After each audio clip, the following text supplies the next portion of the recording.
Remember what's at stake here. Answer this correctly and it's Tomahawk City. Get it wrong, and you go home with just that matchbook. Can I use a lifeline? I think I'd like to use 50-50. 50-50? Alright, computer, take 2 answers away. Alright then, you're left with C, her husband, and D, her dog. I think I'm going to go with C, her husband. Is that your final answer? Yes, it's my final answer. Alright, let's see how you did. You are correct! In a traditional Rajput wedding, the total commitment expected of the bride to her husband is an ideal that is suggested in the worship of the Sati votive stone, calls upon the image of woman as worshipper of her husband. According to Hinduism, by the sacred tradition, woman is declared to be the soil and man is declared to be the seed. Now, the production of all corporeal beings takes place through the union of the seed and the soil. And according to the laws of Manu, the seed is declared to be far more important. For the offspring of all created beings is marked by the characteristics of the seed. The seed is the hard substance or structure as opposed to the soil, the soft substance, that which is woman. In these times, although women were perceived as lesser than men, they were still respected as beings closely tied to nature. However, the basic rules for women's behavior as expressed in the laws of Manu, circa 200 AD, stress the need to control women because of their evil character. Because of their passion for men, their mutual temper, and their natural heartlessness, they become disloyal towards their husbands, however carefully they are guarded in this world. The Middle Ages was actually a particularly dark era for women in India, due to an increase in foreign conquest and intensification of the gender roles resulted, in addition to a strong sense of learned helplessness among Indian women. But why? What happened? Well, Stevie, the socio-political climate of the Middle Ages caused a dramatic shift in the way people viewed women. Oh. Wait, I don't get it. Well, the presence of Muslim invaders in India resulted in a rise in female abductions. Women would be kidnapped, picked up off the street, and brought to harems. Can you say harems? Harems. This is where Muslim invaders kept their many unwilling wives, and women of India obviously didn't like this very much, so they began to wear veils to protect themselves.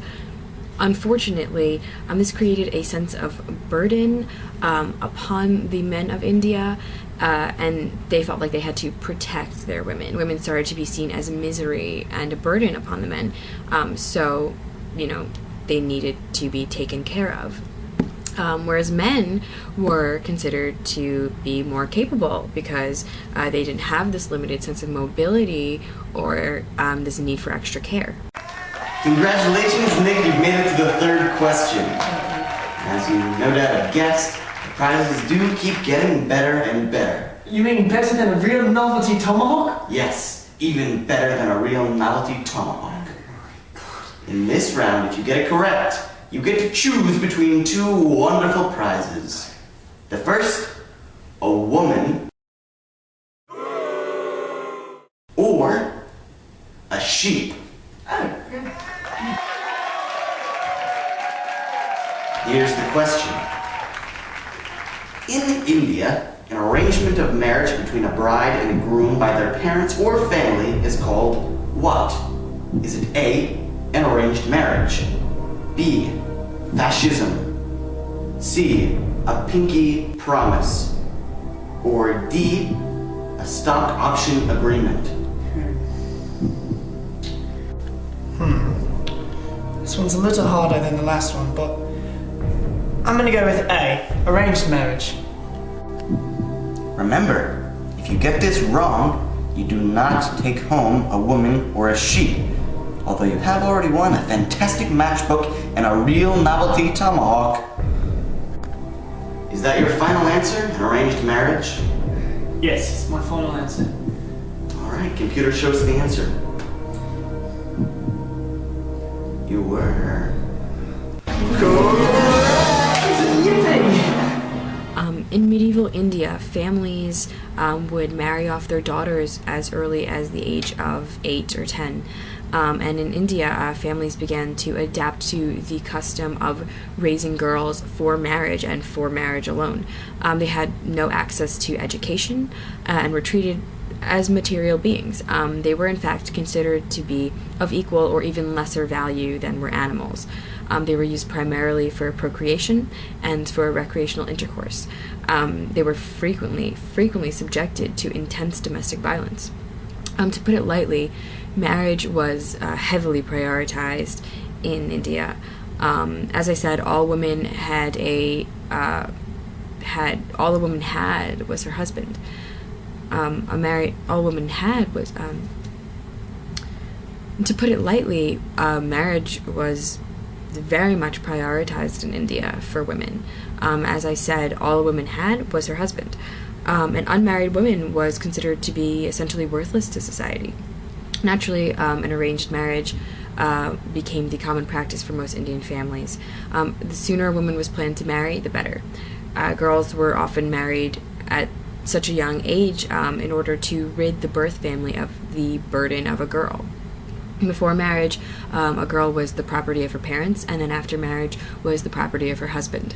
It was one less mouth to feed, which was why many Indian families looked to marry off their daughters so young, and they were even willing to pay expensive dowries in order to rid themselves of this female burden. Alright then, are you ready for the next question? It's even harder than ever. Don't tell me that. I can't take another harder question. All over the world, women are mistreated. Historically, India has been a leading region in which such inequality has reached an extreme. But what is it like today? Does India still view women as property to be exchanged? Are arranged marriages and dowries as prominent as they used to be? Unfortunately, the intense sexism has yet to cease in India. In many ways, women continue to be treated as property. Domestic violence and sex trafficking are still widespread and fatal. Many women continue to be forced into sex work due to the long-standing low status and subsequent inability to rise up in such a patriarchal society. Males are still favored over females, and in some regions of India, females are killed at birth due to their perceived worthlessness. Alright, Nick, time to move on to the final question. So excited. Are you ready? Yes. If you get this right, you win the ultimate prize. What is it? 1 million women.